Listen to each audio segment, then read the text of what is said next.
The Queen Mary II is a city at sea. She's the largest and most expensive ocean liner ever conceived. Stood on her end, she's taller than the Eiffel Tower, and her engines are large enough to power Reykjavik. She is capable of crossing some of the roughest seas on the planet, while her passengers enjoy unrivaled luxury. She is unique among ships. It's everything about her. It's her strength, her speed, the majesty of the ship itself.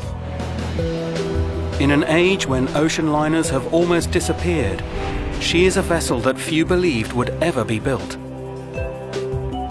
But to construct this 21st century icon, the engineers must practically reinvent shipbuilding.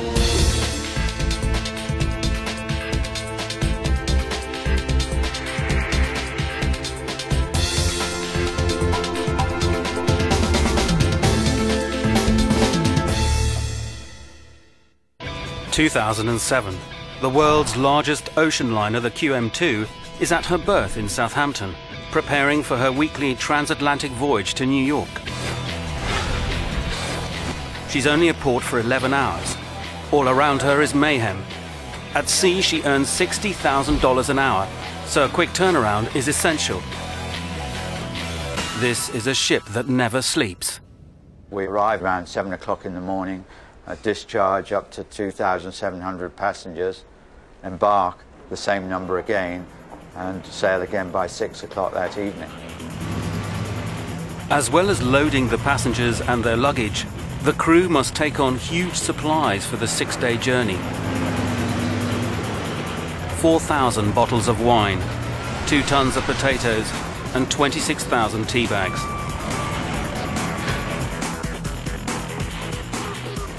So much water is needed, the ship can't carry enough. Instead, the QM2 has her own desalination plant to produce fresh water from the sea, and a wastewater treatment plant to discharge perfectly clean water back out. She must take on 3 million litres of fuel, enough to drive a car to the moon and back 70 times. That's a bill of over $1 million.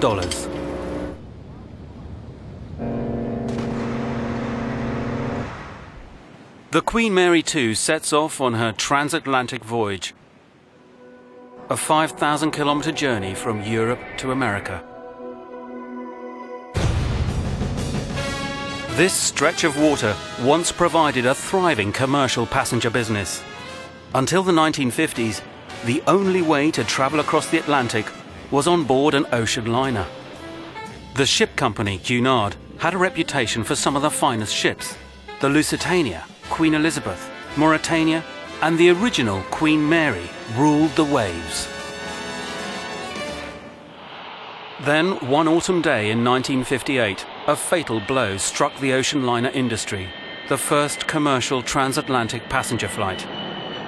In a stroke, the journey time was cut from 5 days to 15 hours. 40 years later, and the only ocean liner still doing this crossing was the QE2. Her age was beginning to show, and the once proud Cunard was in deep financial trouble. It looked like the golden age of ocean liners was over forever. No one could see a future for this slow but stately form of travel. No one except one billionaire with a vision. Mickey Arison owns Florida's Miami Heat basketball team. He's also chairman of Carnival Corporation, one of the world's biggest shipping companies. I saw a television special on what was called the last superliner, QE2, and I remember being very upset by that. He and his family have a very personal attachment to ocean liners. I sailed on the Mauretania in 1954 when we immigrated to the United States. The Mauretania was one of Cunard's classic liners. I can remember being at the west side of Manhattan and being fascinated by that line of ocean liners that used to dock on the west side of Manhattan. By the 1990s, the public are spending their time and money in other ways. Ocean liners are a distant memory. But in 1997, Mickey Arison detects a shift in mood. The movie Titanic had come out, and there was a kind of a nice nostalgic feeling about that movie and about transatlantic crossings. That feeling of nostalgia gave me the sense that if we could bring back that feeling of the great transatlantic voyages of the past, that we would have something special. And he's prepared to stake his wealth on it. Mickey buys the failing Cunard with the intention of building the greatest ocean liner of them all, the Queen Mary 2. With a price tag of $800 million, the construction of the QM2 could be the biggest risk of Mickey's life. And time is against him. To keep the tradition alive, the QM2 must be ready to take up the baton when the last remaining liner, the QE2, lays it down in 2004. Her sheer scale will present one of the greatest engineering challenges in maritime history. She will be the tallest, broadest, and longest passenger ship on record. Mickey needs a remarkable naval architect to design her. Stephen Payne, senior naval architect, is as passionate about ocean liners as Mickey. When he was 10, Payne's parents took him to visit the newly completed QE2. As a family, we walked around that great ship for 2 or 3 hours. Really fired my imagination, and I really felt, oh, wouldn't it be great one day to be able to design and build ships such as this? Payne agrees to take on the QM2, the toughest job of his career. Over a 2-year period, he and his team will have to produce a phenomenal 80,000 design drawings, from the shape of the funnel to the position of the propellers. I really did sort of eat, sleep, dream, everything Queen Mary 2. It was such a mind-blowing, mind-boggling project to be involved in.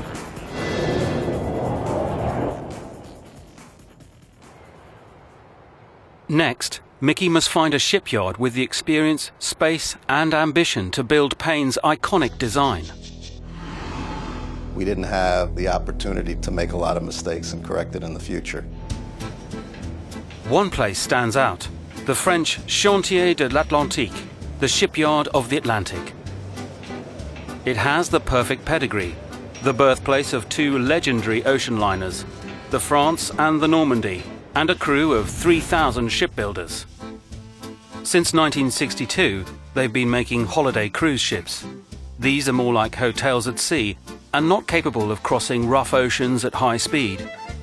So they leap at the chance to build a true ocean liner again. They have no time to lose. January 16, 2002. Construction begins with the first of 300,000 pieces of precision-cut steel.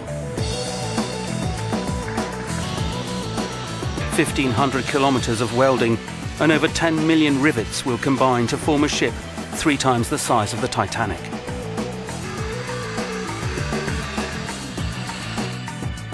The shipyard's chief designer is under pressure. Delivering the Queen Mary 2 behind schedule would have been a disaster for the shipyard. Mickey Arison demands that the ship must be completed within 2 years, an incredibly tight deadline.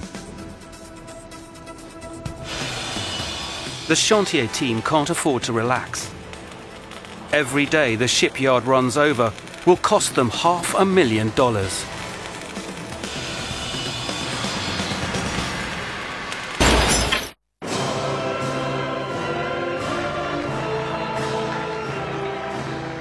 July 4th, 2002, the first momentous stage in the construction of the Queen Mary 2 is reached.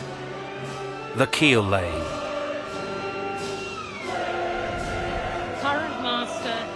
The man who will captain the QM2 presides over the ceremony. After 7 years in charge of the QE2, Warwick's not short on ocean liner experience, and even he is in awe of the megastructure under construction. I have to say I was totally overwhelmed. I never thought there would be another Atlantic liner, but when I heard that it was going to be a much bigger one, I was in awe of the whole project.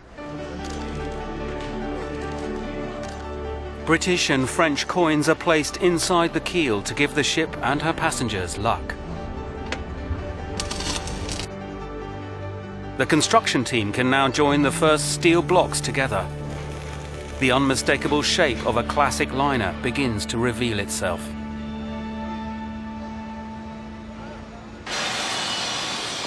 The cost of building the largest and most luxurious ocean liner on Earth is phenomenal, 4 times the budget for the film Titanic. Success hinges on the finished ship producing enough money to be profitable. You're not going to make a nearly $1 billion investment unless you can get a return on your investment. That comes down to one thing: space. The ship must be big enough to carry more fare-paying passengers than any other liner in history. And to draw the crowds away from the transatlantic planes, she must be bursting with every distraction imaginable. They want first-class spas, they want variety of food and beverage outlets. They want all the amenities of a first-class resort. Which creates a problem. The maximum size of the ship's design is limited by the dimensions of 3 passages she will sail through.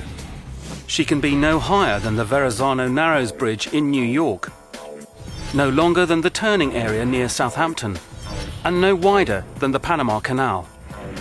As close as you can imagine. Owner Mickey Arison then raises the bar even higher. He insists over half his passengers must have their own private balcony space. I can remember the first meeting I had with the naval architects when they told me that on a transatlantic liner you can't have any balcony cabins. And my answer was, if we can't have any balcony cabins, we can't have a transatlantic liner. And they said, okay, we'll go back to the drawing board. To create enough space despite the 3 design constraints, Stephen Payne must transform the rules of shipbuilding. Every time I met Mickey Arison, he would ask me, how many more balcony cabins have you managed to squeeze into the design of the ship? Payne experiments with increasing the ship's height to fit in enough cabins and balconies. But this makes the ship dangerously unstable. For every ton of weight on top, there must be 2 tons below to balance it out. Her sister ship, the QE2, solves this problem by using aluminium for her upper decks, which is lighter than steel. But this is no longer an option. After 30 years, aluminium suffers metal fatigue, and the QE2 now needs frequent repairs. Payne's design must last longer. The challenge is so great, the project nearly collapses. Twice we were put on hold because the economics of building the ship just didn't seem to work.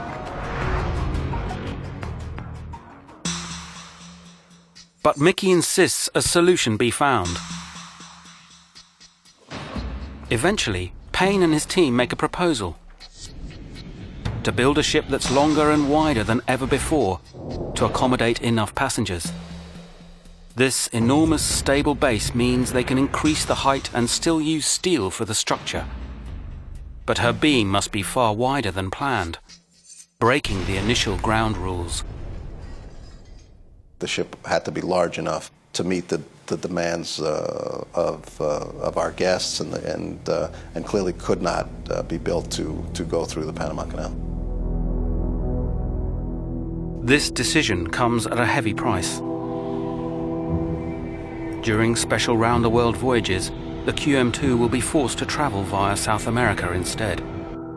A 15,000-kilometer voyage, which takes her round Cape Horn, one of the most dangerous passages on the planet. But Mickey gets his balconies. Every aspect of this new ship tests the design team. One of the most fundamental challenges is generating enough power. The engines must supply electricity for a community of 4,000 people. This must power the lifts, lighting, air conditioning, water treatment, and everything required for the ultimate in luxury. And that's not all. Huge power is needed to propel the ship across the Atlantic. On the Queen Mary 2, this is the biggest propulsion system ever to be made. To reach speeds necessary for the 6-day timetable, keeping the company in business, the ship must produce the energy equivalent to powering 200,000 homes. That's a city the size of Southampton or Reykjavik. The speed of the ship is absolutely fundamental, and it was of crucial importance to ensure that the ship would be able to arrive and depart on schedule.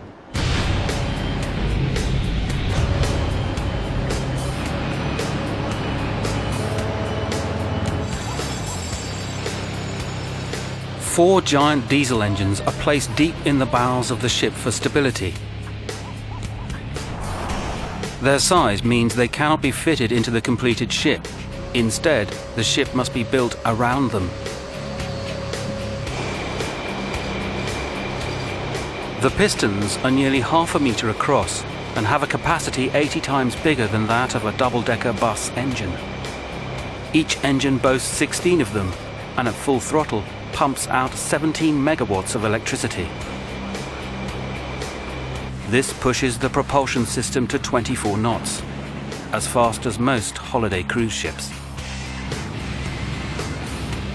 But unlike cruise ships that are designed for relaxation, the QM2 must be an efficient mode of transport, capable of achieving nearer 30 knots. Payne needs to find a way of generating much more energy.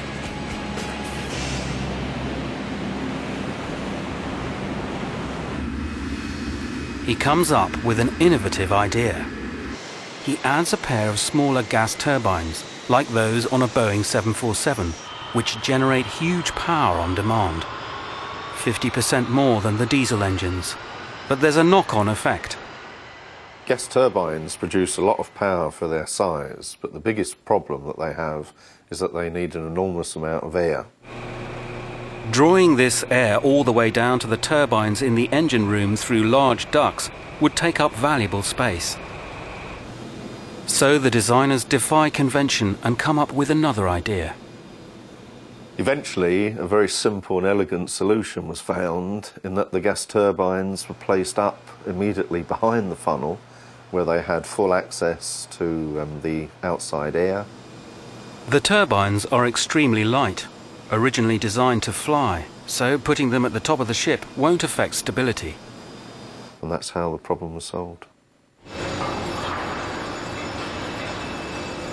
October 2002.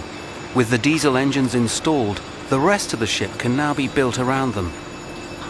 With less than 14 months to go before the deadline, the shipyard must work out how they can build a ship twice the size of the QM2's predecessor in half the time. They opt for a technique never used on an ocean liner before. First, they divide the entire ship into 98 blocks. Each block is built separately, with the raw steel being welded into shape in huge workshops. Pre-assembled blocks are then fitted together.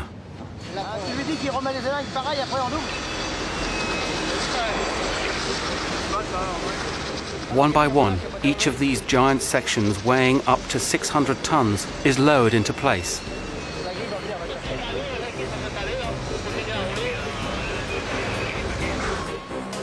They must be pinpoint accurate.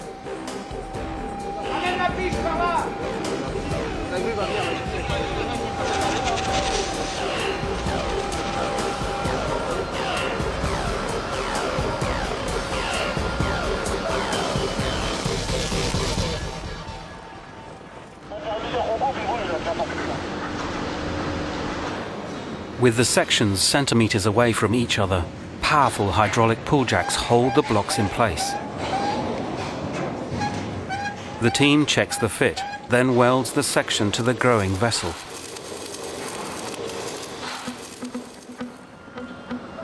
It's like putting together a huge 3D jigsaw puzzle.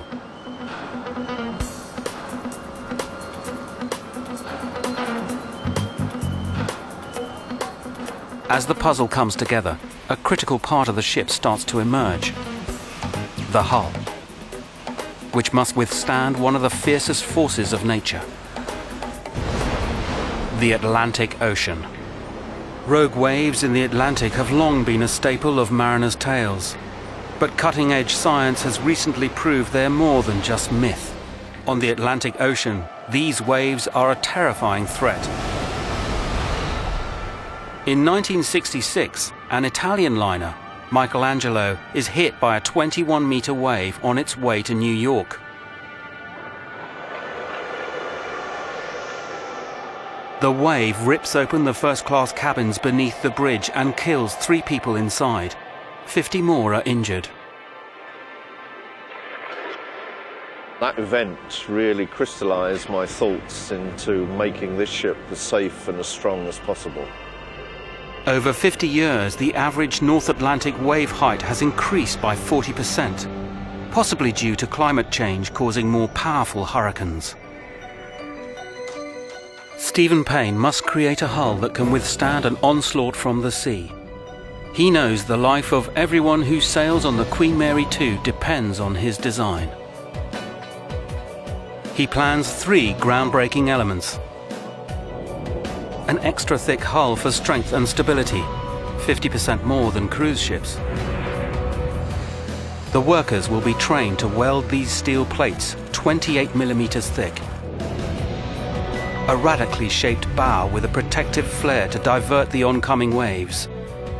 And as a last defense, a huge breakwater barrier on the foredeck. Any water that makes it onto the deck will be redirected back into the sea before it tears a hole in the side of the ship. That really does shout out to the Atlantic, "I'm coming, get out of my way." Payne's wave-beating design looks impressive on paper and in the shipyard. But the design has to pass crucial tank tests. She must be able to handle the roughest seas without compromising her speed. But this hull shape has never been used before, so no one knows for sure what will happen.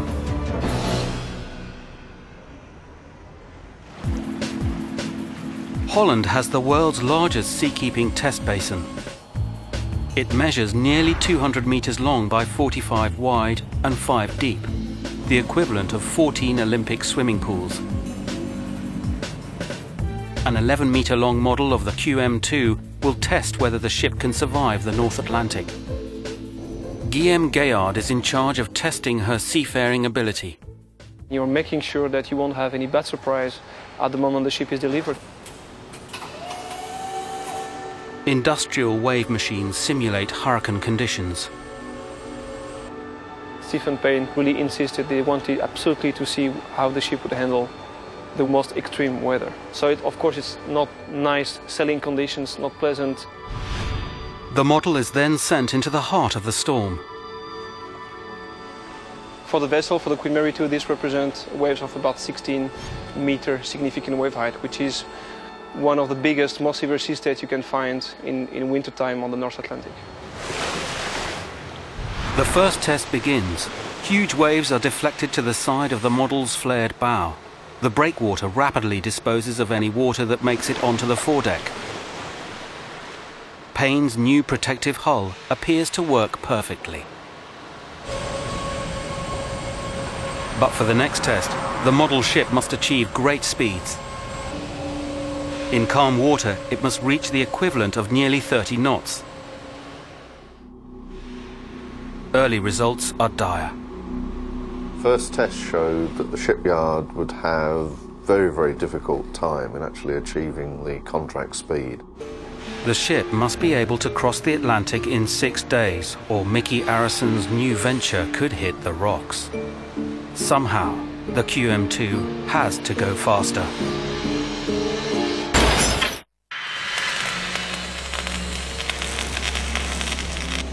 The shipyard must increase the speed of the Queen Mary 2 to fulfill their contract. The pressure is on engineer Henk Valkhoff. We really had a big problem, and I think people from Cunard were expressing their concern also here and say, well, this has to be solved. The simplest solution would be to increase the power, but the propulsion system is already under construction and cannot be changed. We gave the shipyard a very, very tight limit on the amount of power they could use to drive the ship to the speed we wanted. They would have to find another way. Henk Valkhoff turns his attention instead to the bow. As ships move forward, water is forced into a bow wave at the front, which causes resistance. Here we see a traditional bow. There's a lot of waves and turbulence on front of it, and that's slowing down the speed of such a ship. Many modern ships, including the QM2, incorporate what's called a bulbous bow to counteract this effect. Water flows up over the bulb. Then, as it comes back down, the two flows of water partially cancel each other out, reducing the bow wave. When I look at the bulbous bow, like on the Queen Mary 2, you see a significant reduction of drag, improving the speed. But even with a bulbous bow, the QM2 model is not fast enough. In a bold move, Valkhoff increases the size of the bulbous bow by nearly 2 meters for maximum effect, making it at 12 meters longer than ever before on a passenger ship. The model finally hits its target speed. We have seen performance improvements up to 15 to 20%. So this ship is so fast, I cannot keep up with it. The shipyard engineers are back on track, but it's not plain sailing yet. No one will want to pay up to $30,000 per cabin to cross the Atlantic in a ship that makes them feel seasick. On a cargo vessel, all the cargo is secured. On a passenger ship, we don't tie the passengers down. Stephen Payne has a better solution. He plans to use well-established technology, but on a large scale. He adds 2 pairs of huge stabilizing fins. Each has a surface area of over 15 square meters. In calm weather, to reduce the drag, the stabilizers are housed inside the ship's hull. In rough weather, they're deployed at the push of a button to counteract the pitch and roll of heavy seas. The 70-ton fins extend in just 30 seconds to a distance of 6 meters beyond the ship's side. Here they will move through the water like the wings of a plane. The new stabilizers cut roll by 90% and make the QM2 twice as stable as her predecessor, the QE2. Stephen Payne now turns his attention to the thorny issue of maneuverability.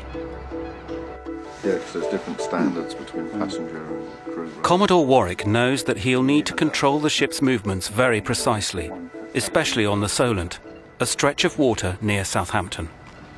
Solent is a very tight channel for a ship this size, so it's essential that we get the maneuverability of the ship exactly right to accomplish these turns. Traditional ocean liners are built with shaft-driven propellers for propulsion and a rudder to steer. Not only does this take up valuable space, it also gives limited maneuverability. Payne has heard about a recent breakthrough in marine propulsion known as pods. These cutting-edge devices are used to power the newest holiday cruise ships. They're so effective, they can turn a ship on a dime. But there's a downside. This high-tech machinery has never been used on a ship of this scale. They would be fitting unproven technology.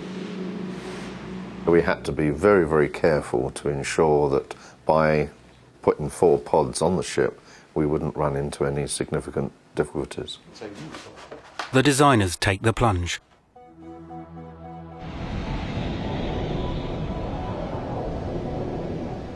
Four enormous pods hang under the hull like giant outboard motors. Each of these units weighs as much as a fully loaded Boeing 747. Unlike many cruise ships, which are fitted with just 2, the QM2 will be fitted with an unprecedented 4 pods. And they're the largest ever built. The rear pair will be able to swivel 360 degrees, pushing the boat in any direction, so there's no need for a rudder. At the front of the ship, 3 huge propellers called bow thrusters will be set in the hull behind swivel doors. Together, the pods and thrusters will give the world's biggest liner unequaled maneuverability in tight situations. We can turn this ship around on a pinhead. It's just incredible. But when the time comes for the radical propulsion pods to be fitted, trouble hits. Similar pods fitted to 4 other cruise ships fail repeatedly. The thrust generated by the propellers transfers to the ship through metal bearings, which are wearing down under the immense pressure.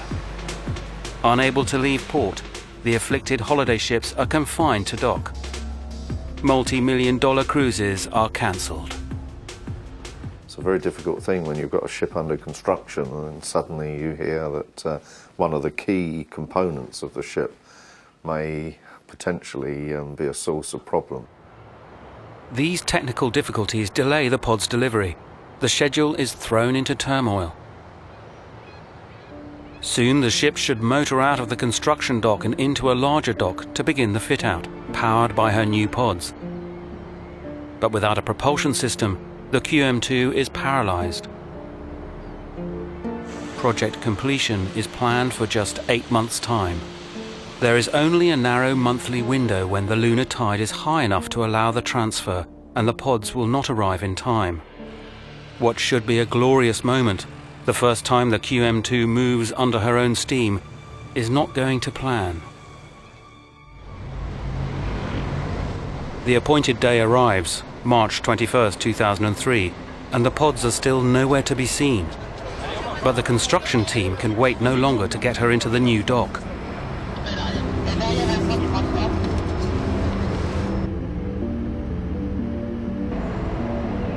At 4 a.m., under cover of darkness, away from the glare of the world's media, the Queen Mary 2 moves out into the river. But she's being pulled by tugboats. Her lack of pods makes the transfer more dangerous and delays the schedule. The shipyards still don't know when they'll be delivered.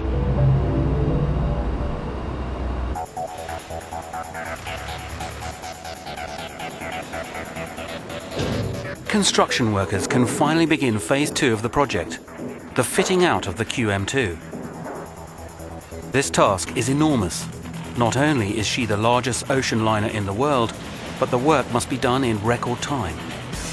In just 8 months, the plumbers, electricians and engineers must fit 2,500 kilometers of electric cable, 500 kilometers of ducts, mains and pipes, 9,000 loudspeakers and 80,000 lighting points.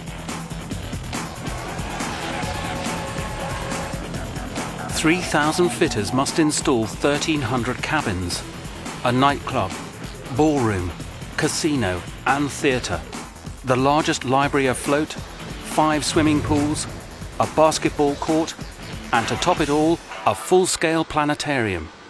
There is no room for error. Any delays now will push the shipyard team over the crucial delivery date at a cost of $500,000 a day. Probably the delivery of the ship.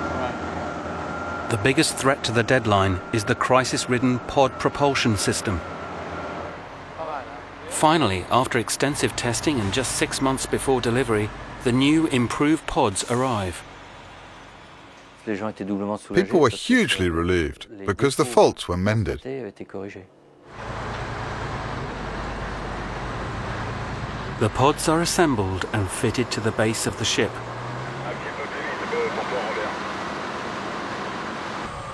With her own means of propulsion, the QM2 has turned from a steel shell into a functional ship. With the pods taken care of, the final section of the QM2 must be fitted out. The ship's nerve center, the bridge. The construction crew painstakingly install one of the most advanced maritime control centers in the world. The captain has no wheel to steer the ship. A bank of state-of-the-art touch-sensitive computer screens control every process, from precise adjustments of the rotating propulsion pods to a satellite navigation system that gives the ship's exact location. With the interior fit out nearly complete, the QM2 approaches her final hurdle, the sea trials. Cunard will only pay the full bill if the shipyard can prove that she meets the meticulous standards set out in the contract. During design and construction, the ship's components were tested and shown to work flawlessly. But because of the unique design, no one can be sure how the actual ship will perform on the water. It's always a nervous time, the first sea trials, because it's an unknown. You just don't know what's going to happen. The only way to find out is to launch her into the ocean. On September 25, 2003, there's cause for celebration as the Queen Mary 2 sails out of the dock under her own power for the first time.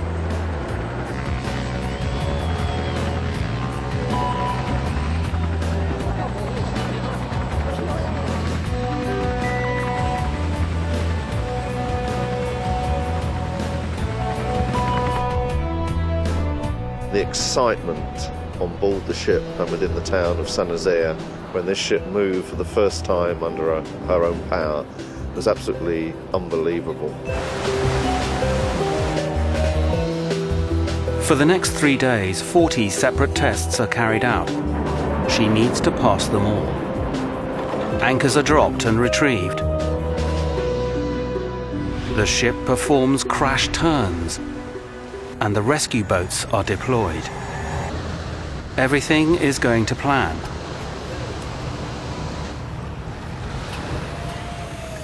To test the ship's maneuverability, the underwater bow thruster doors open and they are turned to full throttle. But something's not right.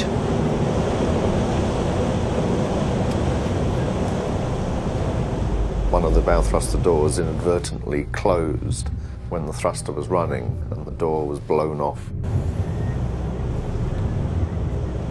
The heavy steel door sinks rapidly to the ocean floor, leaving a tear in the ship's hull. It's completely unexpected, only 3 months before the deadline.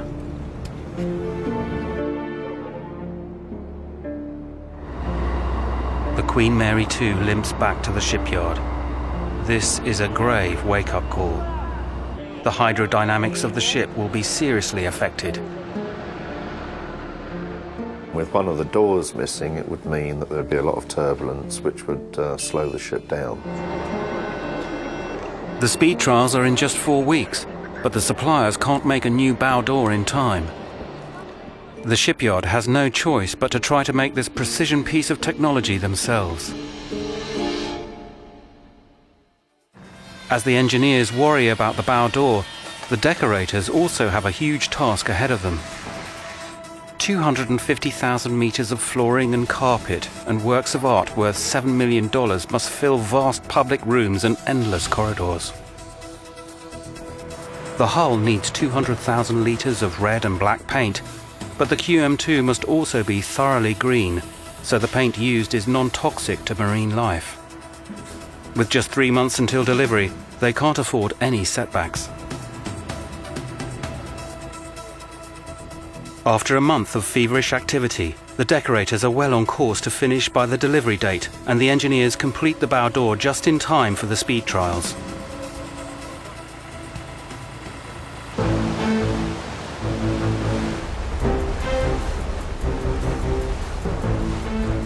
The QM2 is beginning to look like a magnificent ocean liner as she takes to the sea again.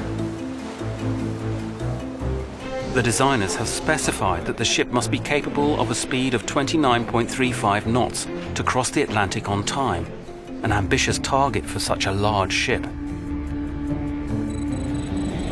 The QM2 is tracked by satellite as she makes runs of 1.6 kilometers, measured precisely. On the final run, the helmsman from the shipyard hands control of the ship to Commodore Warwick. As he takes control of his ship for the first time, he turns the engines to full throttle.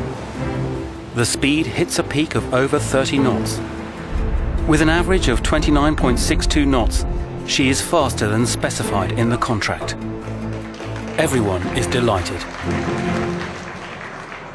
She'd actually performed far better than we had ever expected.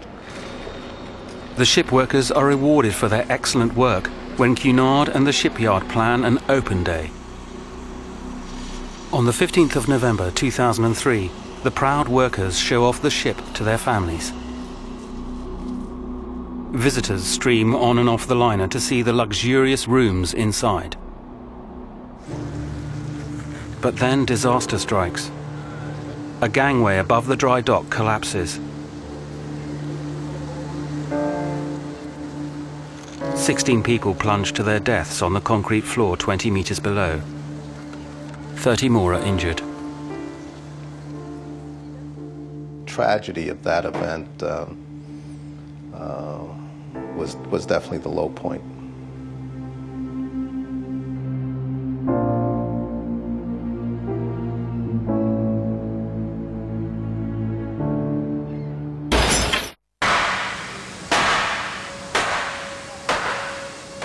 Despite the tragic collapse of the QM2's gangway, the workers are determined to finish construction on time. The crucial final touches must be carefully put in place before she'll be accepted by Cunard.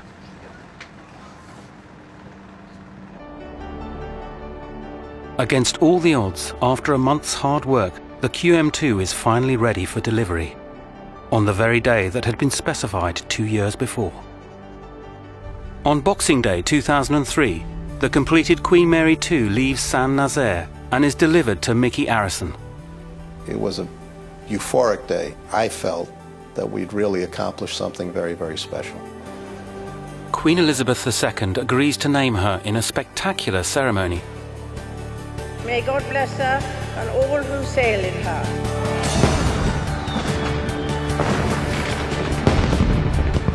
The Queen Mary 2 is born. And there has never been a ship like her. So much about her is on the largest scale. It's her strength, her speed, the majesty of the ship itself, and people feel that when they're aboard. She has the biggest ballroom afloat, a theatre, the world's only floating planetarium, and the magnificent Britannia dining room. Mickey Arison and Stephen Payne have achieved their dream of creating an ocean liner for the 21st century. The ship now exists, and it's proving all those people who said there would never be another transatlantic liner absolutely wrong, because the ship is here and she's doing very well. The QM2 takes over the historic transatlantic route from the QE2. After 5 days at sea, she is a day away from New York and has entered thick fog. Commodore Warwick is responsible for the lives of nearly 4,000 passengers and crew. He has both trusted traditional methods and cutting-edge technology at his disposal. The QM2 sounds her horn every 2 minutes to warn approaching ships. This horn can be heard over 15 kilometers away and was installed in 1935 on the original Queen Mary, after whom this ship was named. Larger dots on the screen represent objects picked up by radar and could be ships, icebergs, or even whales. One of these dots is moving towards the QM2 on a potential collision course. We've now identified the ship approaching us. On the radar is indicating that she's traveling at 4.3 knots. The state-of-the-art computer works out the ship's route and calculates that they will pass too close for comfort. Warwick takes averting action. We've made a broad alteration of course to starboard so that we'll pass well clear of each other. The QM2 is safely on track. But down in the galley, staff are preparing for the next challenge: dinner. At one sitting, 1,100 passengers will eat their silver service gourmet meal. Within 30 minutes of these diners finishing, the kitchen and waiting staff must turn it all around and be ready to serve the next 1,100.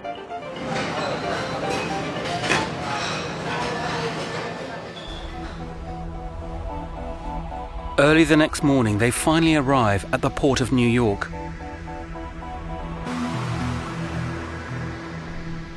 This is one of the most testing parts of the voyage. The Hudson River has strong currents that can make docking incredibly hard. All the ship's innovative design elements must work together under the masterful eye of the captain. The satellite system calculates the QM2's exact position relative to the pier, so that the powerful pods and bow thrusters can maneuver precisely into the narrow strip. 20 meters off, maintaining, thank you. Starboard pod down to 4. 3 on each pod. 3 on each pod. Even a slight breeze could blow the ship against the side of the berth, damaging her and destroying a pier. When we get off the dock, we then have to take a right-angle turn to go into a fairly narrow slip. So this is quite a critical maneuver, and we have to be prepared to use a lot of power on our podded propulsion.